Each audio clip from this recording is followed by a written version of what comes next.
రాజుల కాలంలోని మహారాణి గారు తన జాకెట్ తీసి పక్కనే ఉన్న ఈ పాత్రలో వేస్తుంది. అయితే ఈ జాకెట్ మాయమయ్యి ప్రస్తుత కాలంలో ఉన్న ఈ కుర్రాడి దగ్గరకు వస్తుంది. ఇతడు దీన్ని చూసి పక్కన పడేస్తాడు.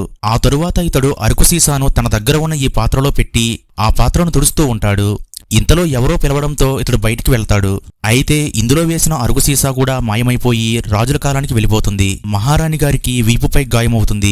ఇంతలో ఈ అరుగు సీసా రాజుల కాలంలోని పాత్రలోనికి వెళ్తుంది. వైద్యురాలు ఈ సీసా తీసి పరీక్షించిన తరువాత దేవుడే వీళ్లకు గాయానికి మందు పంపాడని దేవుడికి వేడుకుంటుంది.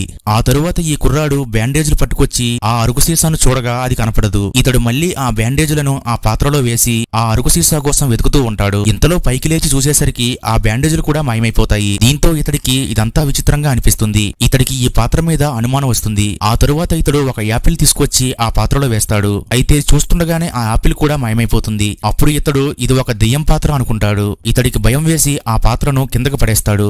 అయితే మళ్లీ టెస్ట్ చేద్దామని ఇతడు తన దగ్గర ఉన్న పండ్లను తెచ్చి ఆ పాత్రలో వేయగా అవి కూడా మాయమైపోతాయి. అలాగే తన దగ్గర ఉన్న తినుబండారములు, ఆహార పదార్థాలను కూడా అందులోకి విసిరేస్తాడు. అవన్నీ మాయమైపోతాయి. చివరిగా ఈ కుర్రాడు వాటర్ పైపు తెచ్చి అది కూడా ఆ పాత్రలోకి పెడతాడు.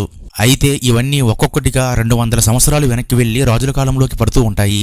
దీంతో మహారాణి గారు ఇదంతా దేవుడే చేశాడని తన రక్తంతో దేవుడికి కృతజ్ఞతలు చెప్తూ లేఖ రాస్తుంది. ఆ లేఖను ఈ పాత్రలో పెట్టగా ఇది ప్రస్తుత కాలంలోకి వస్తుంది. ఈ లేఖను చదివిన తరువాత ఈ కుర్రాడికి ఇది ఒక టైం ట్రావెల్ చేసే పాత్ర అని అర్థమవుతుంది. మిగతా స్టోరీ కావాలంటే వీడియోని లైక్ చేసి పార్ట్ 2 అని కామెంట్ చేయండి.